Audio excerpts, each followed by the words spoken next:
Okay, so today is biotechnology part 2, if you'll watch this video first.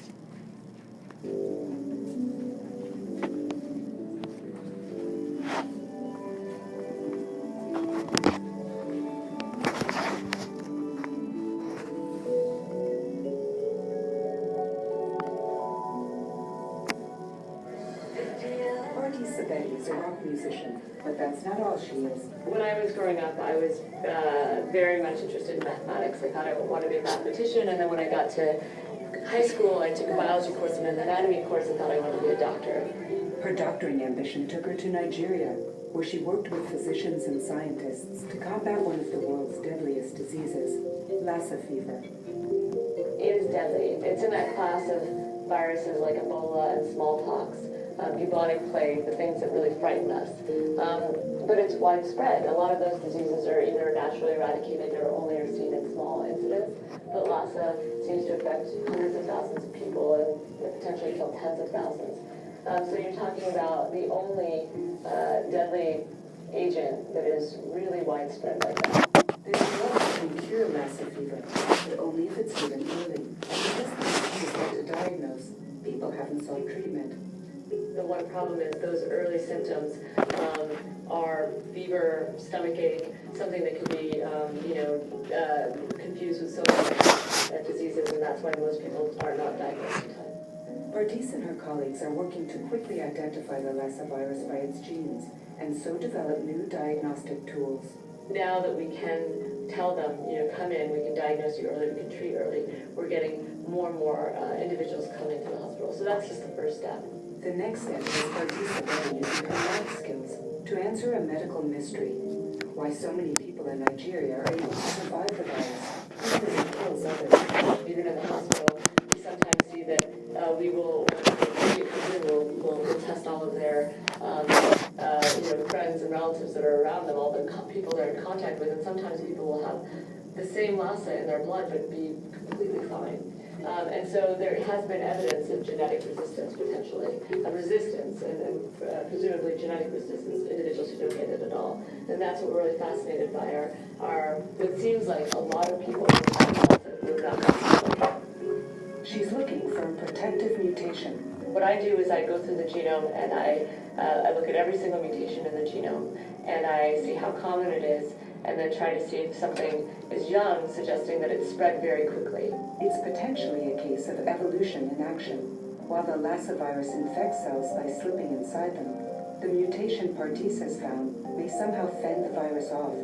Discovering how the mutation works could lead to new ways to prevent the disease. That's the really exciting part, is that So how the mutation works could prevent new cases of the disease. So this is, and did y'all see that picture where it looked like this? This is all the genes on one chromatid. So this thing right here is a chromatid, which is, you know what that is, right? What is that? Half of the chromosome, right? Like one leg of the chromosome. And so this is all the different genes. So they're mapping out the genes of the human. Okay. The disease. That's the really exciting part, is that the work that we do has a lot of implications to human health, both on a local scale but also on a global scale. And so that's what we found really exciting. It's the sort of discovery that keeps Bartice in her lab, despite the pull of her music. It's that opportunity to make a discovery to impact human health. That's what drives me, and that's the thing that inspires me, and it's the discovery and the creative enterprise that I love. What I love about music is it has a lot of those same features, but to me, I think my place is in science.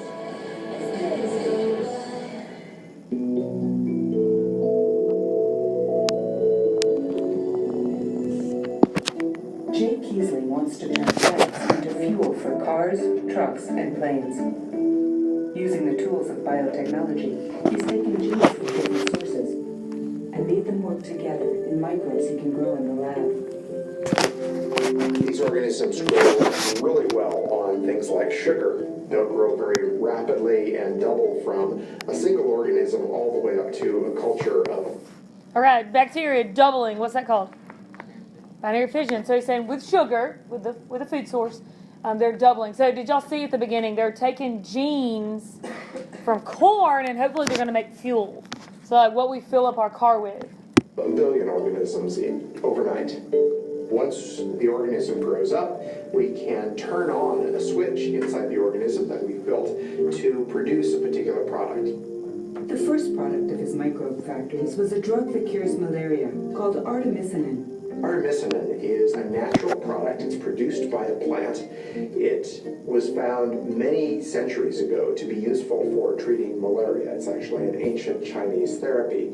It's currently produced by harvesting these plants, growing up the plants, harvesting the plants, and extracting the drug. But that's an expensive, time-consuming process. We reasoned that we could take the genes from this plant and from other organisms, assemble them together in yeast and or E. coli, and get those organisms to grow on sugar and produce the drug in plentiful supply. All right, somebody tell me the hard way that he has to do that. Like he said, take the gene and put it in the bacteria. But it's not that simple. What does he have to do? Who's trying to make the people on YouTube think it's easy? What does he have to do? Okay, let's go back real quick. He's found this plant that produces a medicine for malaria. Right? So plants produce medicines.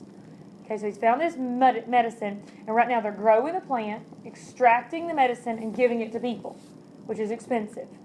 To grow plants, it takes a long time. So it's going to be expensive. You got to have room to grow your plants and all that. Okay, so he said take the gene out of the plant, put it in, he said, a yeast or a bacteria, and it'll produce the medicine. How does he do that? How does he take the gene out and put it in? You got to take the modified RNA, right? Y'all remember that from yesterday or the day before? Take the modified RNA out and put what enzyme with it? Bingo, reverse transcriptase, and put it in the bacteria. Why do you have to do that? Why do we have to put the modified RNA and reverse transcriptase in there instead of just putting DNA? Good, because DNA, our DNA, eukaryotic DNA, has introns and exons. And we just want the exons for the medicine. Good? Bacteria don't have any introns, so they don't have any spliceosomes. They don't know how to cut it out. Good. Supplies. Therefore, we reduce the price and increase the supply for people in the developing world. But Jay Kiesling didn't stop there. Artemisinin is a hydrocarbon. It's the same or very similar composition to diesel fuel. And since we had created a platform host that would produce large quantities of this anti-malarial drug, it was a matter of swapping out a couple of genes that produce the anti-malarial drug and swapping in a couple of genes that would produce the diesel fuel. The beauty of working with a microbe is that you can grow them in a test tube in a laboratory, or you can grow them in enormous tanks. A little bit of work between a test tube and a tank, but they scale beautifully. Kiesling's diesel-making bugs need sugar as food, and he now plans to get that sugar from an unlikely source. If you think about your shirt, a cotton shirt, that's all sugar, and yet it doesn't dissolve in the washing machine. Shirts don't dissolve for the same reason the stems and leaves of plants don't dissolve. The sugars they contain are linked together in long chains in the plant cell walls. So in Jay Kiesling's lab, scientists are devising ways to liberate the cell wall sugars from plants that are otherwise of little value. Plants like switchgrass. Switchgrass is a native of the plain states in the U.S. It grows without a lot of fertilizer or water, and it has a high content of sugars that we can turn into fuels. So Jay Kiesling imagines a future in which plants that don't compete with agricultural crops for land provide the sugars for making fuels, a direct pipeline from grass to your tank. Okay, so somebody figured out one time that there's something in corn that we can use as fuel. Because, gas is expensive, and that's like the bad thing about having to fill up your gas tank, right? Is it a problem in your life? Yes. Or is your gas cheap? Probably your parents pay for your gas. Okay, so somebody figured out that there's something in corn a while back, like several years ago, that we could use as fuel. Well, the problem is that it was more expensive to use the corn fuel than it was to get the oil from the ocean. Where are we getting it from the ocean now? So somebody was like, well, we'll just use corn. Well, to grow corn and water corn and then remove the oil from the corn was more expensive than it was to get it from overseas. So if we could take that gene and let bacteria do it for us. Because remember, we talked about the benefits of using bacteria is that bacteria is really cheap and easy to grow. Like you're growing it on your hands right now. Right? And you don't even know it. Okay, next person.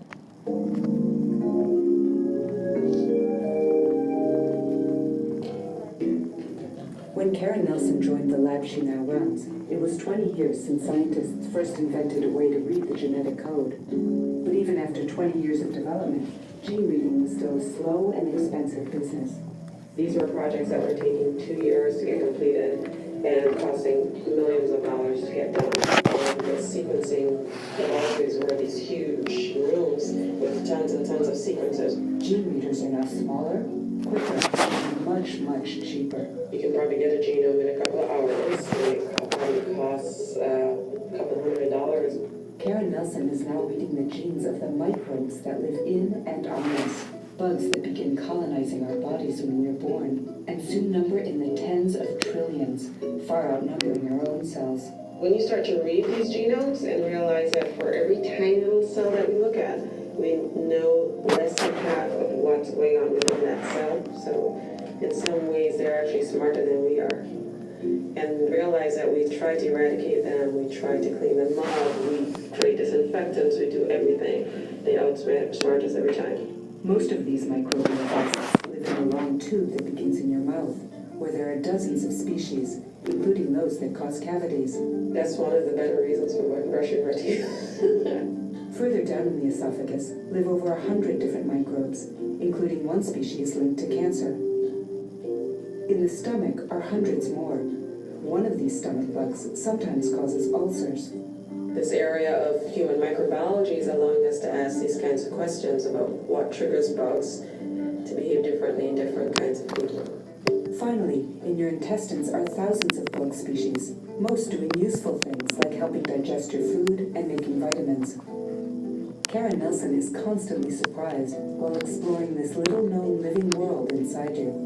I know I was always a dreamer, and so yes, this world does surprise me a lot. I never ever expected that I would end up where I am and seeing what I see, but I think, it's just so much and so fascinating that it's a reward just to be involved in it, and it just amazes me to have this opportunity to see science develop the way it's developed.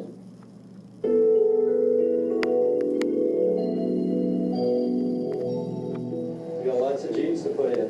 Rob Fraley was one of the pioneers of biotechnology. Having grown up on a small farm in Illinois, My passion was agriculture, and at that point in time, no one knew much about plant genes, and we cracked the code on that, and were able to put the first genes in plants. the secret was using a common soil bacterium as a sort of Trojan horse. First, a gene was slipped into the microbe. Then the microbe smuggled the gene into the plant cell.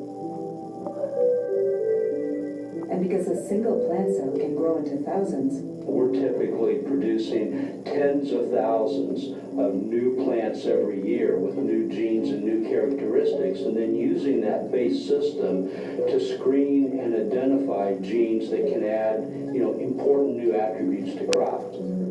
so Fraley's team is experimenting with a gene that allows corn to thrive, even when water is scarce. Probably one of my most vivid memories as a kid was sitting around the dinner table at night on a hot July or August, evening, knowing that there was a drought, knowing that the corn out in the fields was suffering, from lack of moisture, watching my dad look out there and say, I just wish that rain cloud had come 10 miles, further south, and if it would have rained tonight, it would have really, saved the crop.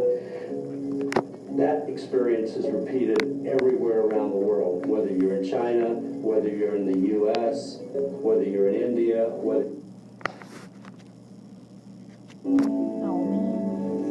Same laboratories were these huge rooms with tons and tons of sequences. So Fraley's team is experimenting with a gene that allows corn to thrive, even when water is scarce.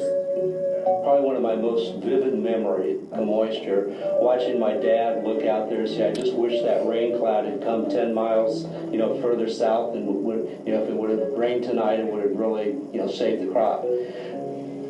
that experience is repeated everywhere around the world, whether you're in China, whether you're in the US, whether you're in India, whether you're in Argentina, whether you're in Africa. Water is the most important component of really determining the yield of crops.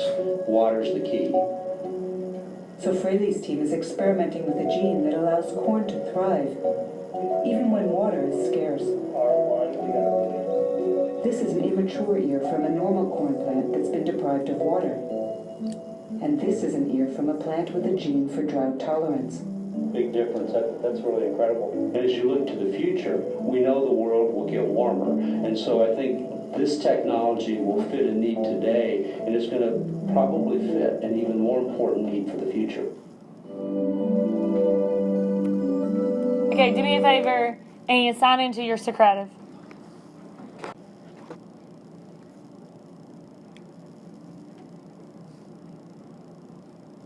And here's your picture.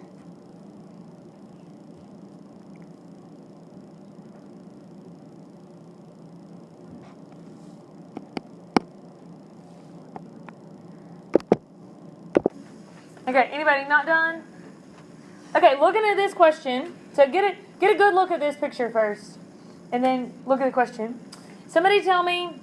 Well, let's read it first. It says an operon is a regulatory control mechanism. So when you read your notes last night, hopefully you did, you saw that towards the bottom, operons are in prokaryotes mostly, almost all prokaryotes. Operons control start and stop transcription on demand. So operons are control mechanisms, or they regulate transcription. Essentially, an operon controls protein synthesis and thereby gene expression. Transcription has three important parts. We know initiation, elongation, termination. Okay, the repressor, so this is a word you haven't seen yet. The repressor is preventing initiation from taking place in the picture. Okay, so things you kind of had to know. The repressor, and then you wanted to know that an operon is a regulatory control mechanism. Okay, so looking at that picture, how does the repressor stop initiation? Or how does the repressor stop the RNA from being made? Okay, somebody tell me which one you marked off first. C, okay. The repressor protein is bound to the actual gene. Good, it wasn't. If you looked at the PowerPoint, the gene was over on the far right side. If you looked at the picture. Do what? Yeah, it was on the other side of the gene. So know that. The repressor doesn't bind to the gene. Okay, which other one, Savannah? Which one could you mark off?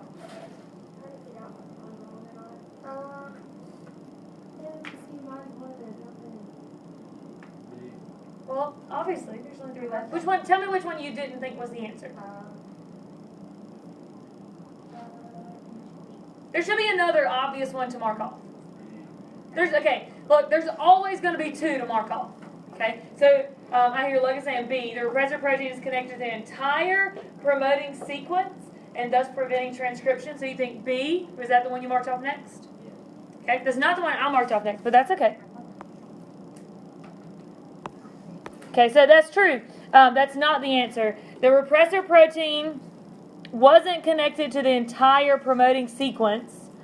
It was just, the repressor was just connected to a little bit of it. Okay, so was the repressor attached to the DNA? Here's your question now. Or was the repressor attached to enzymes? So was the repressor attached to the DNA, or was it attached to the enzymes? What do we think the answer was? Okay, think in your head. DNA or enzymes? You got it? Now look at this picture. Was it to the DNA?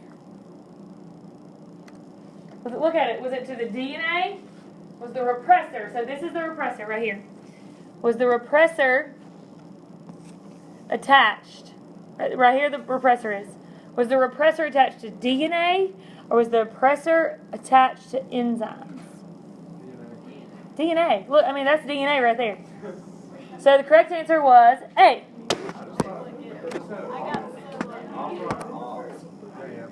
Okay, so correct answer was A there. Okay, so go ahead, go ahead and pull out your notes, biotechnology part 2.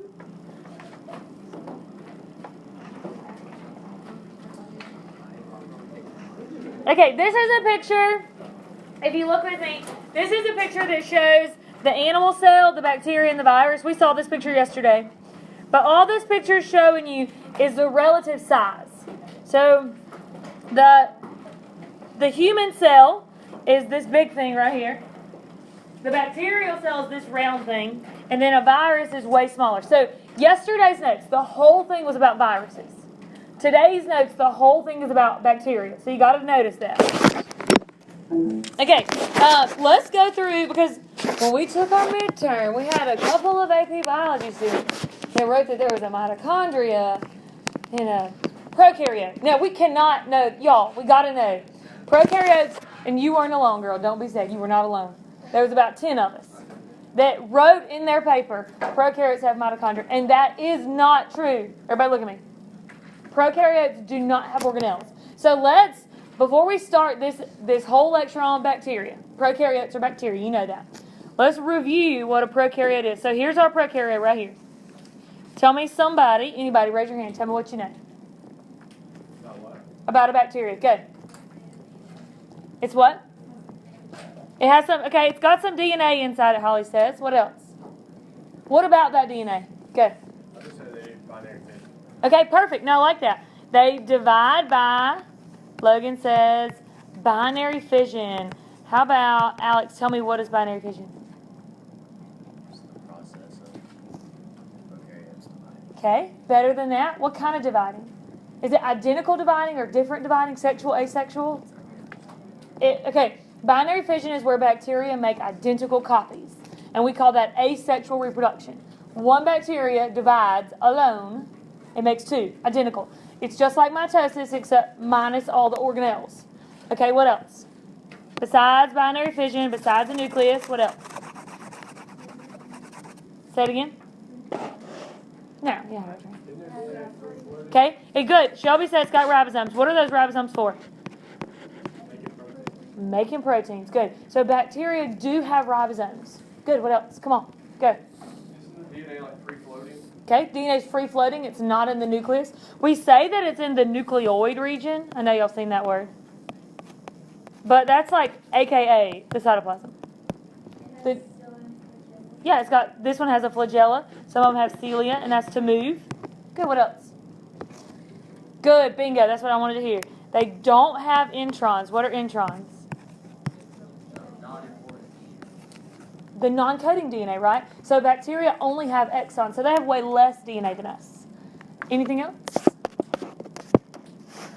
Anything else? Okay, we know, you do know more. About to pluck your brains, you do know more.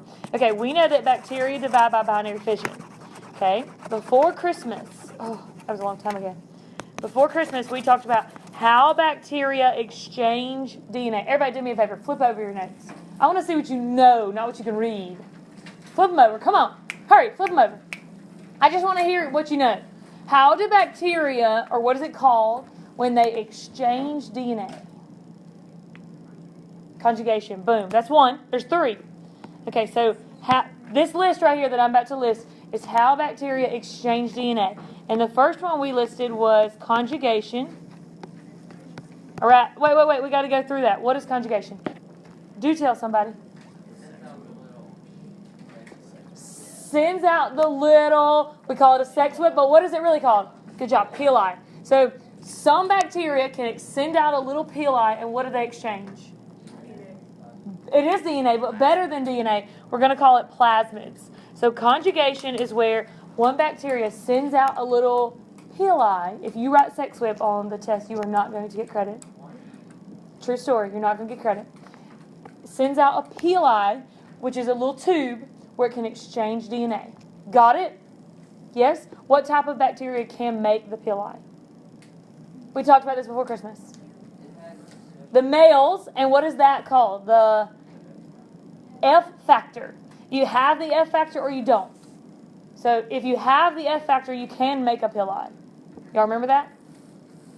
Yes? Remember that? Okay, good. Number 2, what else?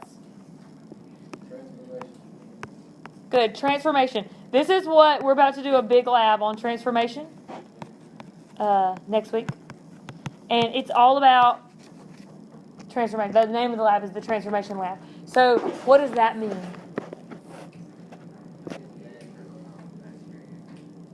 Say it again, Josh. Okay, one bacteria takes DNA from like a dead bacteria, right? Who was that man? I know we've talked about this twice. Frederick Griffith, right? Okay, here's the story about Frederick Griffith. Hear me out. Okay, he put a pathogenic bacteria in a rat and it died. Y'all know what pathogenic means, right? Okay, he put a non-pathogenic bacteria in a rat and it didn't die. Okay, this is not a very good lab so far. Then he took the pathogenic bacteria and he boiled it. He killed it. Put it in the rat and the rat did what? Lives. Okay. Then he took the last story of this lab. He put the dead bacteria, the dead pathogenic bacteria, and the living non-pathogenic bacteria together. Put it in the rat and the rat died. Why did the rat die? Yeah, absolutely. The living bacteria took up the DNA of the dead bacteria. Okay, so if I were writing transformation, I would say transformation is where bacteria take up DNA from an external source. Okay, in the lab that we're going to do, we're actually going to have a plasmid. We're not going to use a bacteria. So Frederick Griffith used bacteria to bacteria. We're going to have a plasmid and put the plasmid with the bacteria, and the bacteria is going to take up the plasmid. That's why I say from an external source, because it can be from anything. The bacteria like absorbs that DNA and then uses it. Okay, one more. Allie said something a minute ago. You got it. You just got to come up with the word. No, we don't get to kill rats. No. What you got, Allie? What'd you say a minute ago? When you guessed transformation. Okay, so what is it called when bacteria transfer DNA through a virus? Say it again. Good. Transduction is the answer. Okay, so this list, and I know my list is like on something else, so it's hard to read. Sorry. Okay, this list right here, 3 things. This is 3 ways that bacteria can change their DNA. A change in DNA is called what? Come on. A mutation. Mutation leads to... Changes in DNA lead to... Come on, sophomores. Evolution, right? So this is how bacteria have evolved. Okay, so... and I have all 3 of these in picture for you. Hang on. Okay, here's transformation. You see this bacteria right here. Okay, so you take the plasmid. So just this little green thing is the plasmid. Take a plasmid. So you got the plasmid. And we're going to put it into this bacteria. So transformation is just taking it up from an external source. Okay, here's transduction. You got to know that transduction is through a what, Allie? Transduction is through a virus. Good. Okay, this one is like, to me, the most confusing. Okay, so we're going to call this virus 1. Virus 1 puts that little piece of, it looks green on my paper, so I'm going to make it green on the PowerPoint too. So that little piece of green DNA in there. Y'all see that? So the phage, or the bacteriophage, puts the DNA in there. Okay, well then it replicates, green, green, green. And when the virus comes out, so there's the virus, do you see that it's got, let's say this is purple. The bacterial DNA was purple. Do you see that when that virus comes out right there, it's got in it viral DNA and bacterial DNA? Can y'all look at the picture? Can you tell that? It's got inside it, and I'll draw it on there to make us see it better. This virus has in it viral DNA, the original viral DNA, and bacterial DNA. Okay, so when it puts its DNA in there, it's putting inside that second bacteria. So this is like bacteria number 2. It's putting in there viral DNA and bacterial DNA. Okay, so here's, if I was writing the definition of transduction, this is what I would say. Transduction is the transfer of bacterial DNA to another bacteria through a virus. All of that list of 3 is all bacterial DNA. So transduction is the exchange of bacterial DNA through a virus. Got it? One thing I always think about, and y'all know I'm like a super nerd, but this is accidental. Like that virus doesn't think, oh, I'm going to take this DNA and put it in this bacteria and then inject it into this person. Viruses don't have brains. Bacteria, when they exchange the pili, when they exchange the plasmid through the pili, they're not thinking like, hey, that bacteria is hot. I'm gonna give it my resistance. Or, hey, today the person that we're living in their gut, they're gonna take penicillin. So we're gonna all be resistant to penicillin. Ready? Exchange your plasmids. That's not how it works. These mutations, these changes in DNA, they're accidental. Bacteria don't control it. Bacteria can't. This isn't magic. Bacteria don't have brains. It's a mistake. It's an accident. Okay, so you got the list of 3, right? Okay, look with me. Now flip your notes back over. Look at your notes with me. Okay, the first thing on your notes, we highlighted DNA have circular chromosomes. I don't know if we highlighted that or not, but know it. You already knew that. DNA, no introns, DNA binary fission. Okay, let's talk about a plasmid for just a second. So this picture shows you that it's got the genome, so all the DNA is right there. But then it's got an extra piece of DNA called a plasmid. Do y'all see that? Extra piece of DNA called a plasmid. Okay, a plasmid is a small piece of DNA that is separate from the other DNA. So you can tell from this picture it's separate. Okay, here's what I think of. It's easy to access. It replicates itself. I think you have to write that in. Replicates itself. Plasmids can copy themselves. And they're exchangeable. Exchangeable through what?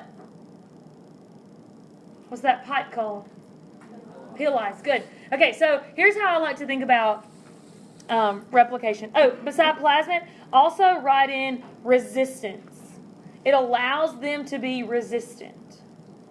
Plasmids allow bacteria to be resistant.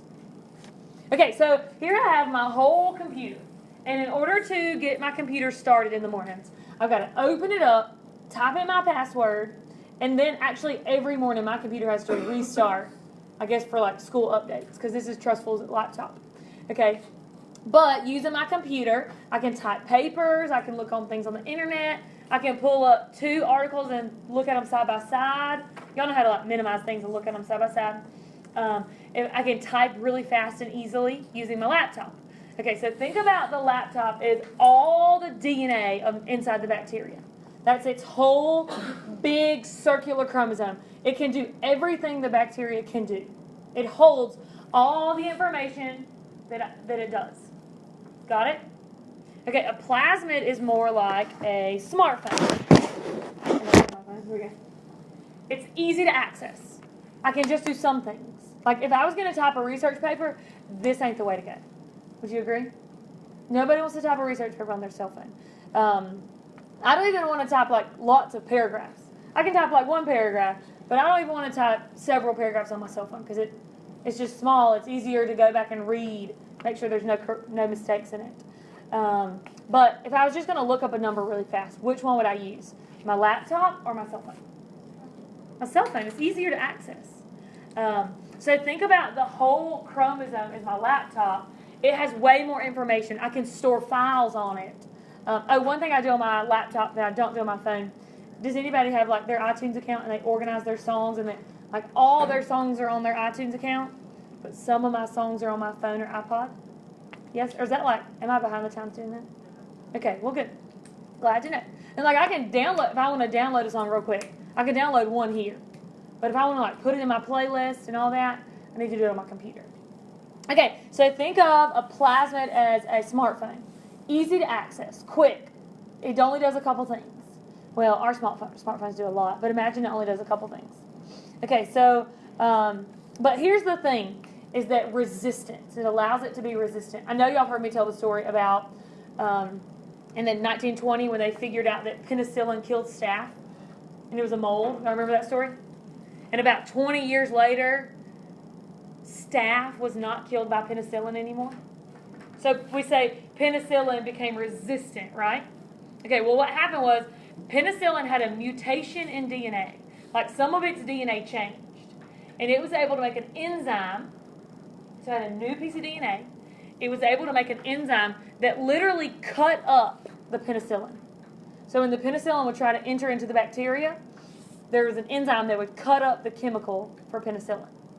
So that made staph resistant to penicillin, right? And we said then, I was like, what happened to penicillin? What's the word I'm looking for? Penicillin, do what? Adapted, evolved, it became resistant. That's what happened. Penicillin became resistant. Okay, so they made a new drug called methicillin. Woohoo! Best thing on the market back then. It was penicillin, but a little better. It was the first man-made antibiotic. It was kind of man-made. It was from penicillin, which was natural, but then it was like extra. Okay, so they were like, hey, this kills staph. Everybody that's got a staph infection, take methicillin. This is perfect. Well, then, what happened? Staph changed. Staph evolved. Staph became resistant to methicillin. Have y'all ever heard of MRSA? That's what we call methicillin-resistant Staph aureus. So it's staph that's resistant to methicillin. So they call it MRSA, like doctors and nurses pronounce it MRSA. Have you heard of it before? Okay, but it's methicillin-resistant Staph aureus. So anyway, here's what I'm getting at. Staph now has a plasmid. Plasmids is the little piece of DNA. Staph has the plasmid that makes it resistant to methicillin. Does that make sense?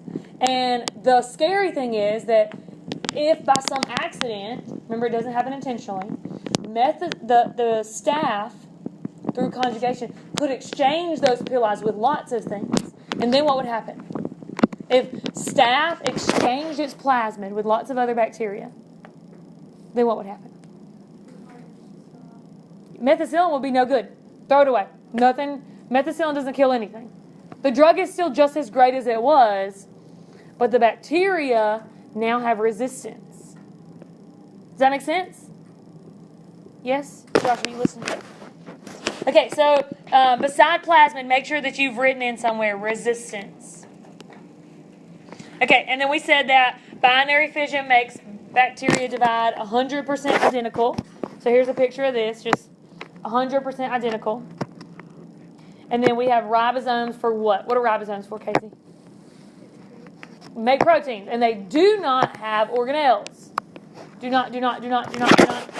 Gotta know that.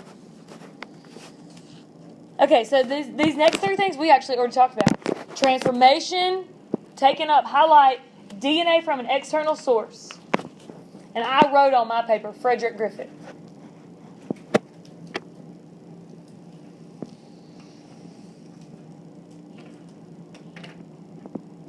And this is just like taking the gene and putting it in the bacteria so it'll make human insulin, like we talked about a couple days ago. It's transformation. We take the mRNA, get it to go into the bacteria so the bacteria will use it. Okay, transduction, that's through a virus. So make sure under transduction you've highlighted virus. And conjugation, which is probably the coolest, is where the bacteria share a pili. All right, I got a video for you. And you may have seen this before.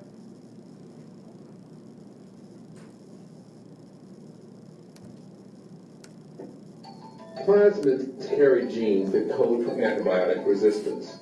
During conjugation, Okay, so did y'all see that little plasmid go through there? So it's a plasmid carry genes for antibiotic resistance, and then you saw carry genes that code for antibiotic resistance. During conjugation, plasmids can be rapidly exchanged between bacteria through pili, which allow the exchange of genetic material.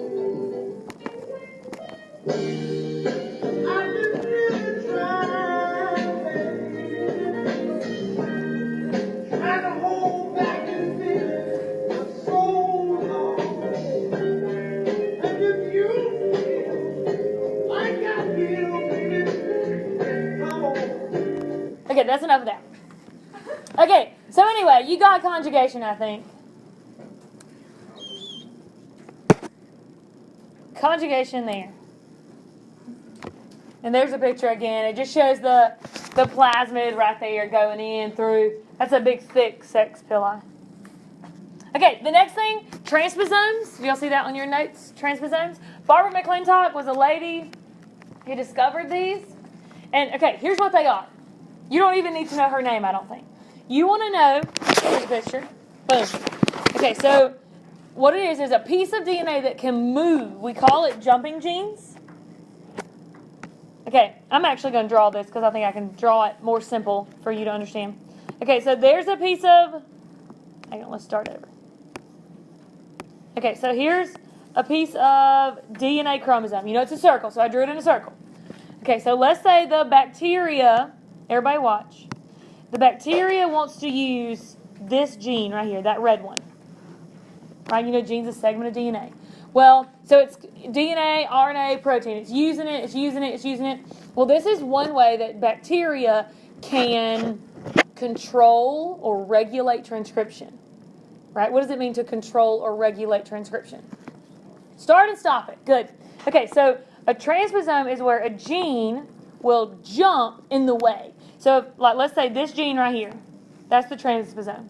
It's going to jump in the way. So if it jumps right here, then transcription is going to stop. And that is called, that's your basic one. It says basic insertion. The transposome moves in the way. So it says transposonase, enzyme that allows the DNA to jump from location to location. It's good for the bacteria. It just stops them from making whatever it is they're making. So it's kind of like, you know how we can start and stop making ATP?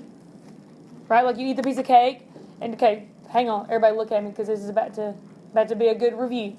We take phosphofructokinase and break glucose, glycolysis, Krebs cycle, etc. So after we get enough ATP, we can stop it, right? And hold off. We got enough ATP. Hold off for a second. Well, this is the way bacteria do the same thing. Or this is one way. They use transposomes. And then the composite, all that is where the jumping gene jumps ahead of it and behind it. So it says composite. It's on highlight both sides.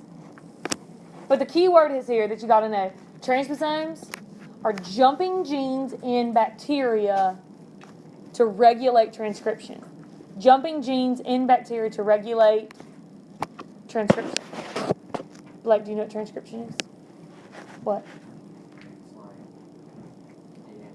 Bingo. So it's stopping DNA from making RNA in bacteria. Some eukaryotes have this. Like some pieces of DNA have this. Okay. You got transposomes? Questions? Jumping genes? Do I need to jump for you? Will that help you remember what they are? It will? Okay, good. Now that I jumped, you'll remember. Okay, probably the most important part of today's lecture, where it says B. Put a big O star by it. Operons. Y'all see that? Operons? Okay, let me explain this to you, and then we'll talk about it. Operons is a little piece of DNA before the gene, and it's like an operator. It controls. It starts and stops transcription. Okay, so look at this piece of DNA right here. This whole thing right here is the DNA.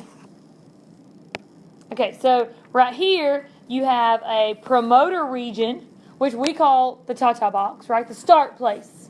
Promoter region is the start place. Okay, and then you have the operator. Okay, I'm sorry. Looks like this whole thing is the promoter region. Right, so you have the promoter region, and then you have the operon, and then you actually have the gene. Okay, it's always like that. You've got the promoter region, which we call the ta-ta box. Then you have the operator. Then you have the actual gene. Okay, so if you look, I'm actually going to go back and look at your data question picture. Okay, so right here you have, this is a little bit clearer. You have your promoter region, you have your operator, so this is your operon, and then you actually have the gene.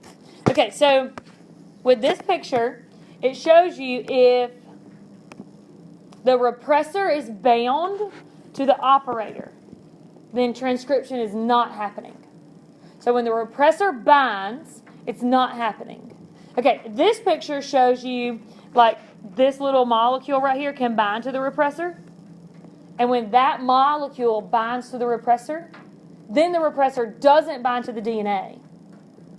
And it happens. Transcription can happen. Okay, let me say that again because y'all looking like I'm speaking Spanish. Okay, look at just this top picture. Okay, just the top one.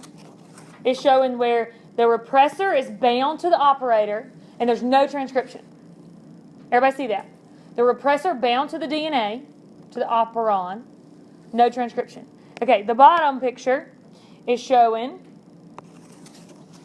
when the repressor isn't bound, then transcription happens. But why is the repressor not bound? Look at it. What's different about the repressor? It's being blocked, good, by what in this picture is called the inducer. Yeah, it's absolutely. The inducer is like the inhibitor, which kind of sounds backwards. But really, when I induce something, what does that mean? When someone is induced in labor, what does that mean?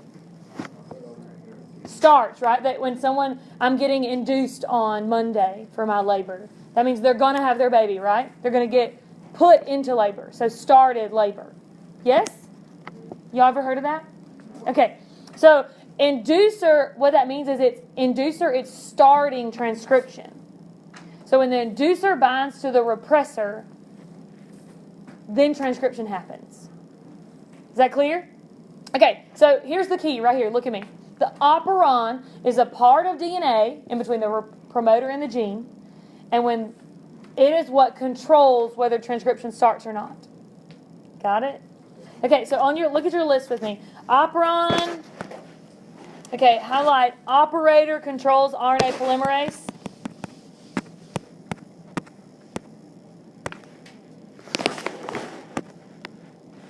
Okay, highlight repressor or co-repressor is your off switch. Inducer is your on switch. All right, and then do y'all see where it says both of these are, highlight the word negative feedback loops.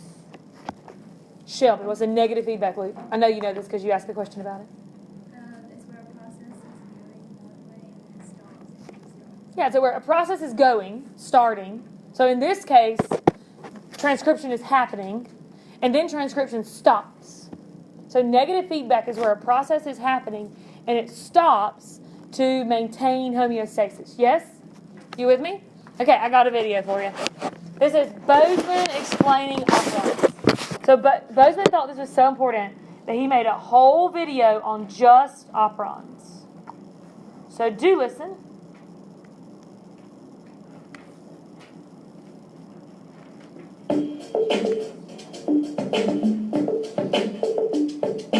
Hi, it's Mr. Anderson, and in this video I'm going to talk about the operon. The operon was discovered in the 1960s by three French scientists, Jacob, Rouff, and Monod. That's really bad French. But they got to coin the term operon, and basically it means to operate. And so it's mostly found in prokaryotic cells, mostly found in bacteria. There's a few eukaryotic operons, but in general it's just going to be found in bacteria. And so it led to other terms that you've maybe never heard of before, like regulons and modulons and stimulons. Stimulons are groups of operons operating together from one stimuli. And so it just means to operate. That's what an operon means. And so the one that they discovered was the lac operon. They were studying this in E. coli. And so the lac operon is designed for E. coli to break down lactose. So lactose is going to be a disaccharide. And remember, if you're a bacteria living in our gut, you're eating whatever we're eating.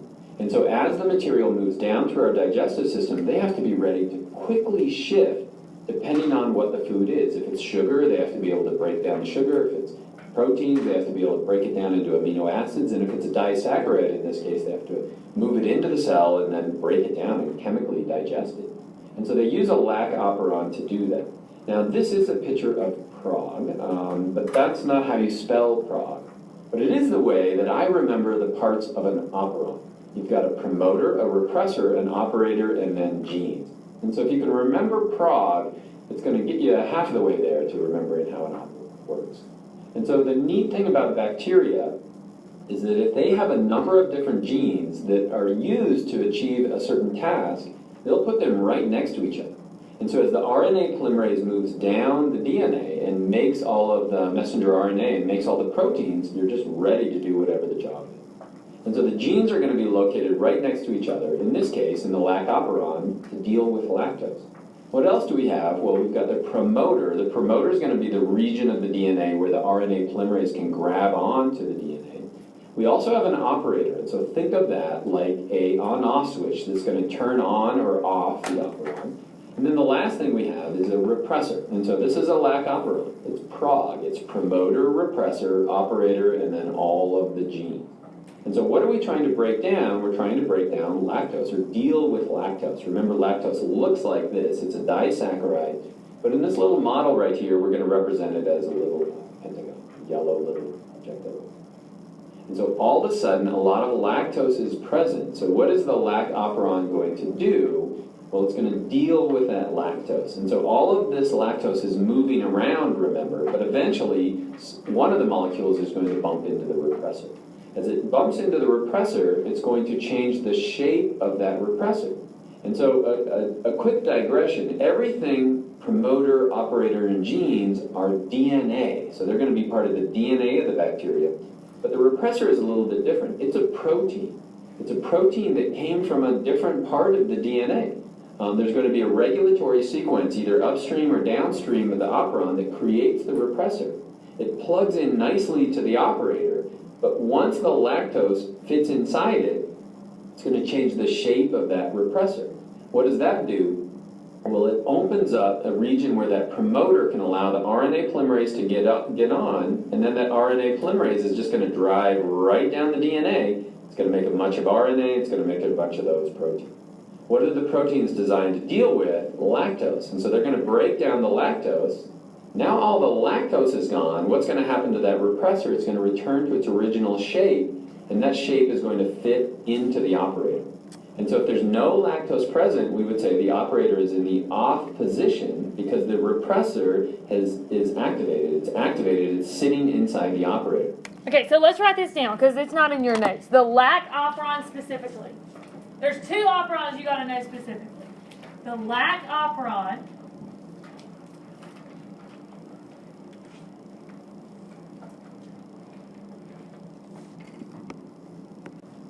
okay, this operon is induced. So induced when lactose, you know that's the sugar in milk, right? Is present. Okay, so let's write that down. Somebody's lactose intolerant. They don't have the gene to make lactase, which is the enzyme that breaks down lactose. Right, okay, so bacteria have what's called a lac operon, and the lac operon is induced when lactose is present. Okay, so this is like the data question picture. Lactose would attach right here, right? And when lactose attaches, the repressor doesn't attach to the DNA. Do I need to say that again? Okay, hear me say this. When lactose is present, it attaches to the repressor. And the repressor doesn't attach to the DNA. So this picture shows no lactose and the repressor on the DNA. You with me? So when lactose is present, it's going to attach right there. And the repressor is not going to attach to the DNA. So I wrote on my paper, when lactose is present,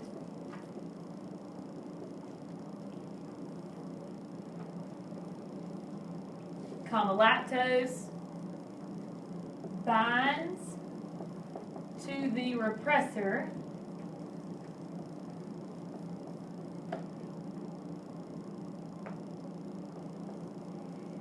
and the repressor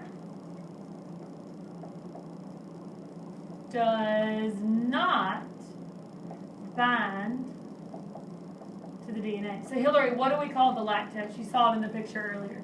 Lactose is the... No, the lactose is not the operon. The operon is part of the DNA. Y'all see that? The operon is part of the DNA. So the lactose, think about that picture. What was it that... Okay, think about the data question. What was it that bound to the repressor? Inducer, good. So the lactose is what we call the inducer in this story. So when lactose is present, this makes perfect sense. When lactose is present, lactase is made. When lactose is present, the DNA needs to make the enzyme lactase. Got it? Everybody got it? Everybody got it. Okay, the next one we're going to look at is what we call the trip operon. So we're looking at trip operon. The next one is going to be, we're looking at the lac operon. The next one is going to be TRP operon.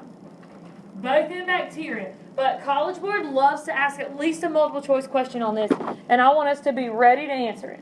It's physically breaking the movement of that RNA polymerase. The RNA polymerase can't move down and code for those genes because the repressor is sitting in it. What happens next? Well, lactose shows up again. Lactose would move into the repressor, free it up, and then it's going to be able to make those genes. And I've got a simulation at the end of this video that shows you in a little more detail how that takes place. Before we get there, I want to talk about the trip operon. The trip operon does essentially the opposite of that. So the trip operon is evolved in bacteria to deal with tryptophan, or more specifically to deal with the absence of tryptophan. So tryptophan is going to be an amino acid, and it's required to make proteins. It's one of those 20 essential amino acids. And so the trip operon basically is designed to make tryptophan if it's not present. And so we're going to get tryptophan in poultry, in milk for that matter. There's going to be high levels of tryptophan. But if a bacteria doesn't have tryptophan, there's a number of different genes that are required to make it. And so they can make their own. And so we've got an operon called the trip operon. How does that work? Well, again, we've got prog. We've got our promoter, our repressor, our operator, and then our genes. But if we have tryptophan present, so tryptophan is going to be these yellow hexagons. If we have tryptophan is going to fit inside the repressor, and it's going to change its shape so that it fits in the operator. And so in this case, if we have a bunch of tryptophan... Okay, so time out. Remember, just a minute ago, when lactose was there, the repressor didn't bind, so transcription happened. Can y'all see that in your head? Okay, now look at the picture. When tryptophan is bound, then the repressor binds, and transcription doesn't happen. So tryptophan and lactose have opposite effects. So tryptophan binds right here. When tryptophan binds, the repressor binds. Okay, here's the key. When the repressor is bound to the DNA, there's no transcription in both stories. When the repressor is bound to the DNA, there's no transcription. So tryptophan makes the repressor bind. Lactose makes the repressor not bind. You see? Can y'all see this in your head? Like one of the hardest things all year, I think, is operons. Okay, so, present, then we don't want to make tryptophan. And so the repressor is going to set that operator to the off position. What happens if all of a sudden the tryptophan goes away? If there's no tryptophan in the diet, well, the bacteria is not out of luck because it changes now the shape of that repressor. And so once it's changed the shape of the repressor, RNA polymerase can grab on, drive down that operon, make all of those genes, and those genes can be used to create more tryptophan. And so it's a great kind of a feedback loop. So in a lac operon, we're going to turn it on if we want to break down lactose. In a trip operon, what we're going to do is create tryptophan if we don't have it, or if it's not present. And I really didn't understand how operons worked until I stopped thinking like a scientist and really started thinking like an engineer. We've got a problem that we have to solve, and one of the great ways we can do that is using an operon. Okay, so this is all negative feedback. Think right here, negative feedback. When you have a lot of lactose, and you need to break it down, then what are you going to do? You're going to make lactase. So when you have a lot of lactose, you're going to start transcription. And then tryptophan is opposite. When you have a lot, the tryptophan stops from making tryptophan. Got it? Yes, kind of? Okay. Do me a favor and get out a sheet of paper. We're not going to watch the rest of that.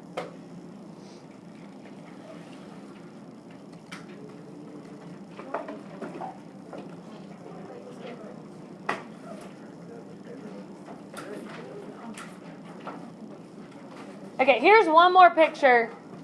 Look at this. This is the trip operon. So look and see if you can figure out what tryptophan does. So, somebody. Rachel, tell me, what does tryptophan do in this picture? This one is tryptophan absent, tryptophan present.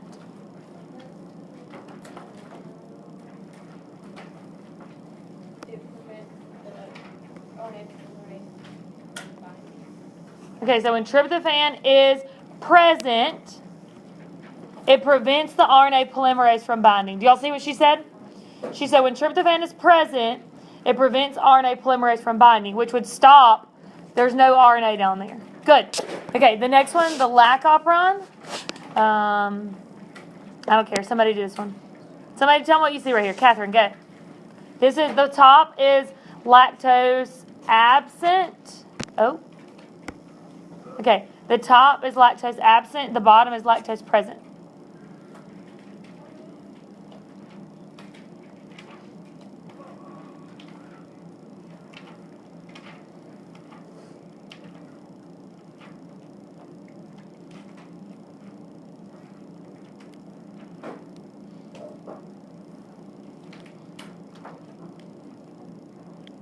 Come on, want to help her out? Come on.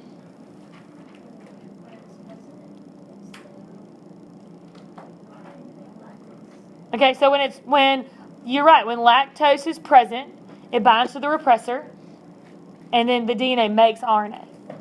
So can y'all, my first year teaching these things, I was so confused. I didn't even know what an operon was, and I was trying to figure out these pictures.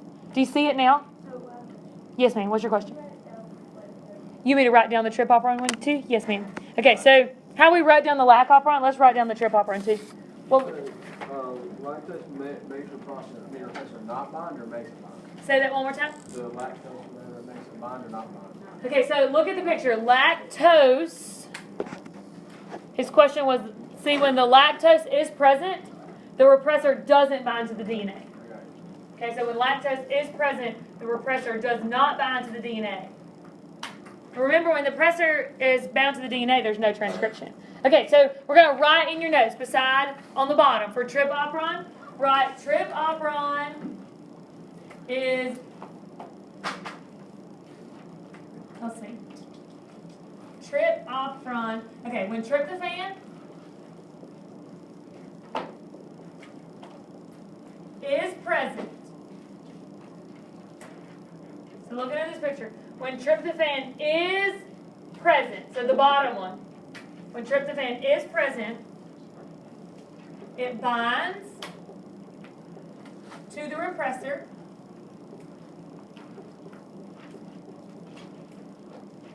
and the repressor binds to the operator, we'll write operator/DNA, and prevents transcription.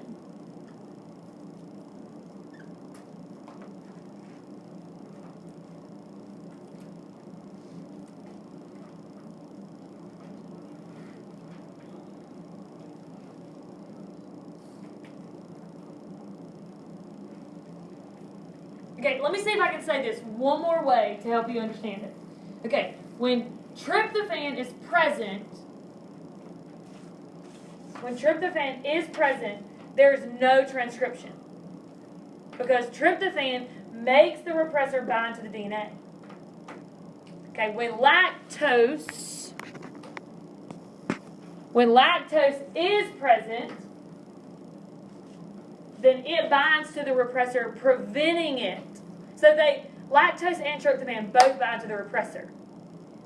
But lactose makes the repressor not bind to the DNA. Tryptophan binds to the repressor and makes it bind to the DNA. Well, common sense. When the repressor is on the DNA, there's no transcription because it represses. So lactose acts as an inducer while tryptophan acts as a stopper, like a DNA repressor. Got it? Are you kind of understanding this? They both make transcription not happen. Like when it binds. Right? So look at the picture. You see lactose. When lactose is present, transcription happens. It's like they're making different things. The LAC DNA, the gene, is making lactase. So trip is tripping and stop. Yeah, that works. Okay, on that sheet of paper, here's your synthesis question. If you will, please put your notes away. Okay, so let me go over this with you. The question was, describe how bacteria control their genome, so control their DNA. Focus. This is where we failed on the midterm the most, is the writing. So describe how bacteria control their genomes through the processes, transposomes and operons. Okay, so here's how you're going to get the points here.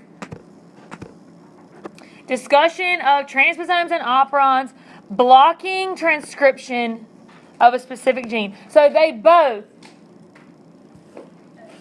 Oh, man. Okay.